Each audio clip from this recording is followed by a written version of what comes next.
Forged to be unrivaled, they confronted the foe, weathered tragedy, and tasted triumph. Etched into history by the valor of their crews, these are the vessels worthy to be called naval legends. In this episode, we chronicle the Yamato, the life and death of a legendary battleship. By the spring of 1945, it was evident that only a miracle could deliver Japan from total ruin in the Second World War. The land of the rising sun had lost nearly its entire naval and air prowess, while American forces were already breaching the home islands. On the morning of April 6th, the fabled Japanese battleship Yamato sorted for her final engagement. A dying empire placed its last hope upon this steel leviathan, the largest and most formidable dreadnought of her age. Operation Tengo, or Heaven No. 1, this Pacific offensive was a perilous undertaking. Yet faith in the Yamato bordered on the religious. Her people believed Providence itself sailed with her. The birth of a Titan. The saga of the Yamato began a decade before her legendary final voyage. In October 1935, Japanese engineers sketched the initial drafts of this celebrated naval colossus. Unlike the Americans, whose vessels were constrained by the width of the Panama Canal, the Japanese were unfettered, free to construct ships of immense tonnage and arm them with maximum lethality.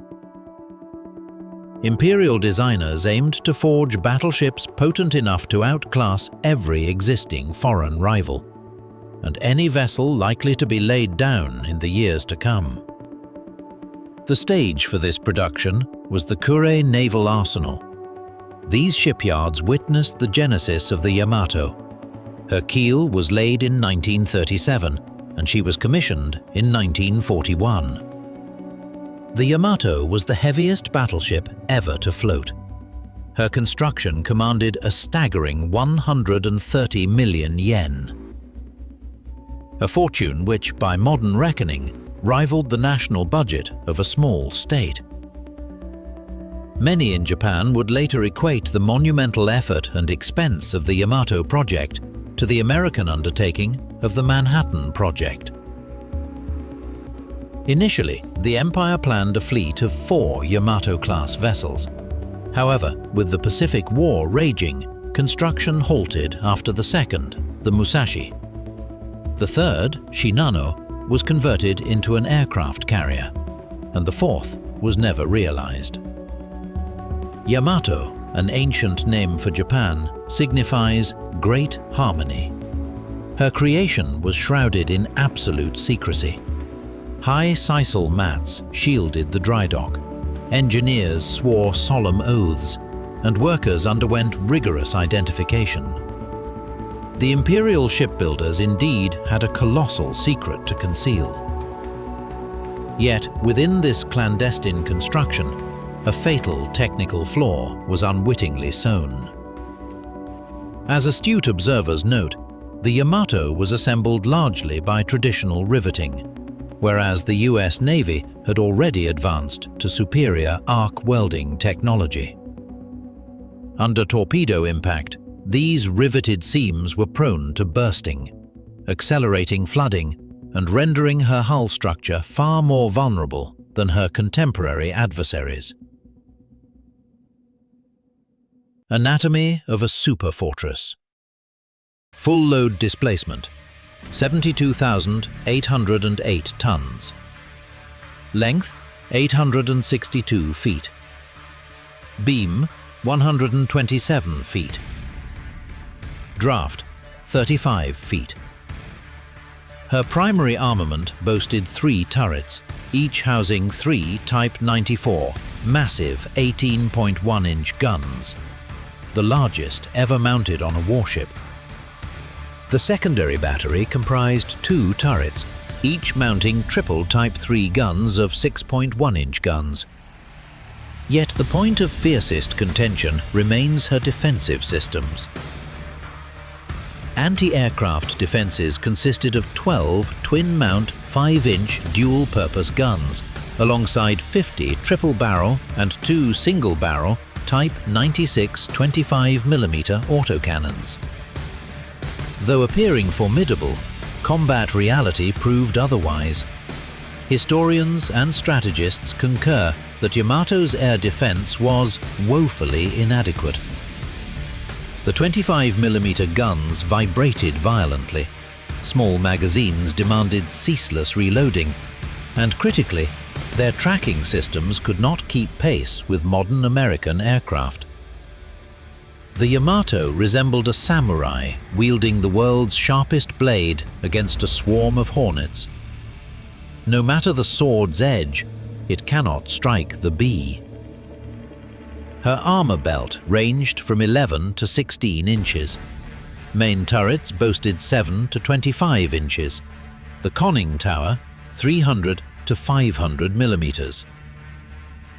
Propulsion relied on 4 Campon turbines and 12 Campon row boilers, generating 154,000 shaft horsepower for a top speed exceeding 27 knots. The defining features of the Yamato were her main batteries, 460mm cannons capable of hurling projectiles weighing nearly 3,200 pounds, launching shells at 2,600 feet per second, nearly 3 times the speed of sound. A single turret assembly weighed 3,000 tons and accommodated a crew of over 150 men. These massive guns were guided by a complex fire control system, integrating directors, rangefinders, and electromechanical computers. It was state-of-the-art for its time. The absence of fire control radar for surface engagement was offset by the exceptional grouping of her salvos. The ship's secondary battery featured 2 turrets of triple 155mm guns. Possessing superb ballistics, they could pierce the armor of a standard cruiser. Upon commissioning, Yamato carried 6 twin 127mm mounts for long-range engagement, plus short-range defense of 8 triple 25mm guns, an arsenal continually reinforced throughout the war.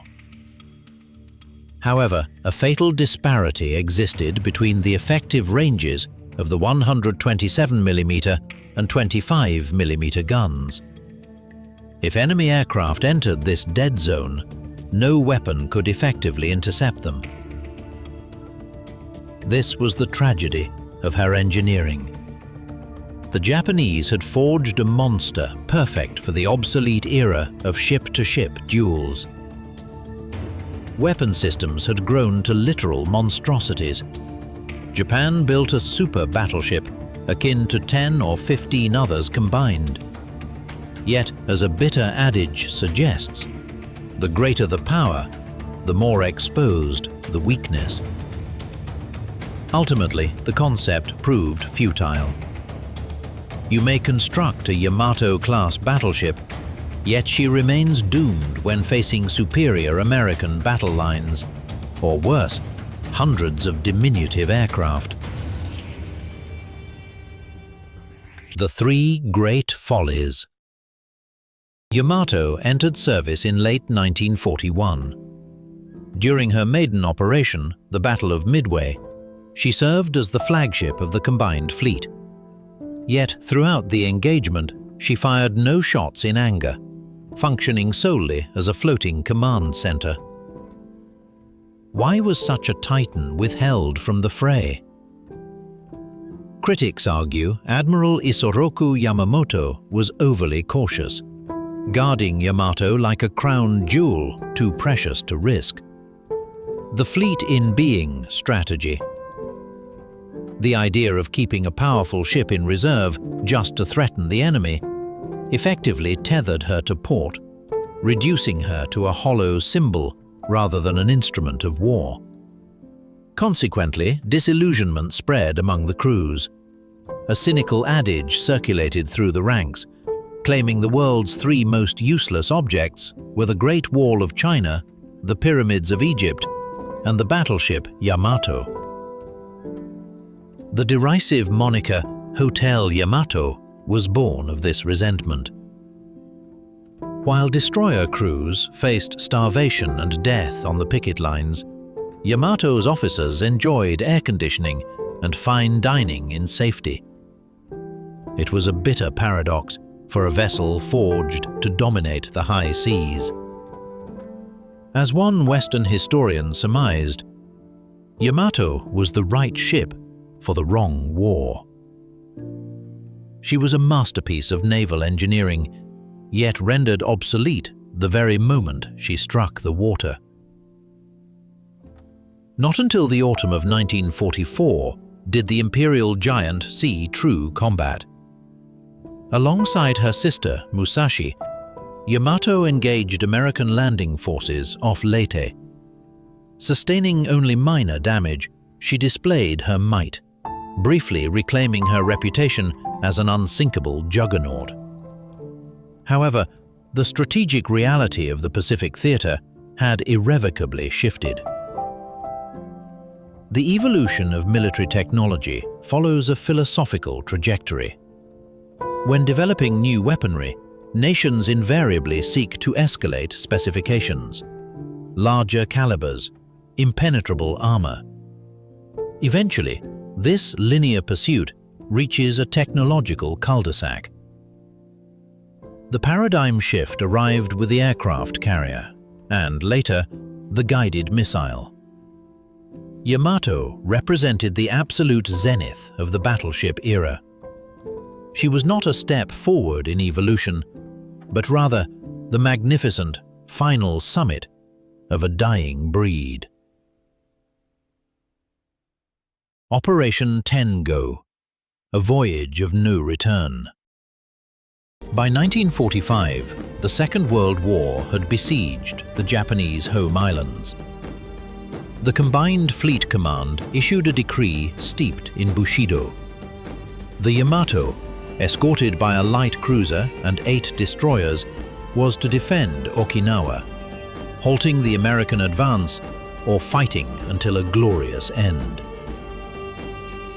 In stark terms, this was a suicide mission. On paper, the Yamato was issued fuel sufficient only for a one-way passage. The Japanese harbored no intention for her return. Heeding this command, on April 6, 1945, the legendary Japanese battleship cast off to wage her final battle. The United States dispatched Task Force 58 to intercept the combined fleet's flagship. The Americans would not squander the opportunity to annihilate the ultimate symbol of Japanese naval might. As early as 10 a.m., the Vanguard squadrons launched from 5 fleet carriers and 4 light carriers, roughly 300 nautical miles from the Yamato. In total, 227 aircraft joined the hunt to crush the Japanese force. The heavens darkened with American wings. A survivor later recounted that they descended like a swarm of locusts, striking from every azimuth. With no air cover, the Yamato fought back in solitary desperation. The engagement commenced at 12:34. 4 aerial bombs struck home, disabling a 127mm gun mount and several autocannons.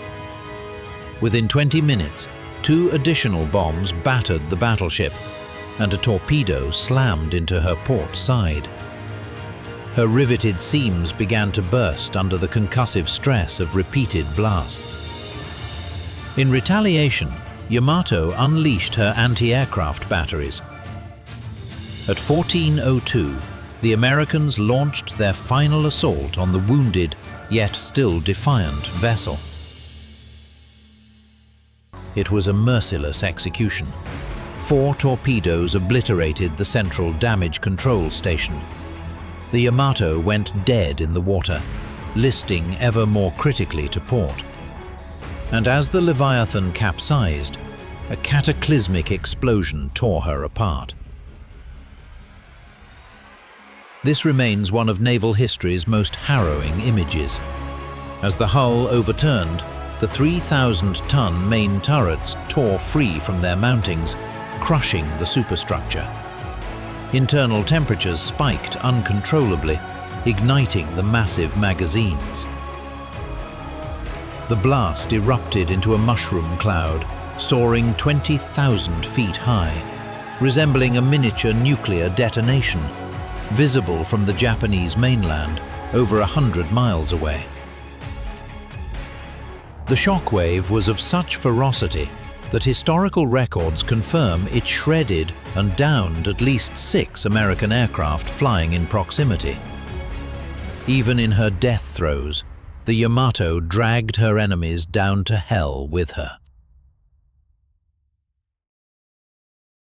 The fall of a legend and an immortal legacy. The pride and hope of the Imperial fleet slipped beneath the waves. Along with the vessel, 3,000 crewmen perished, including the commanders of both the task force and the ship herself.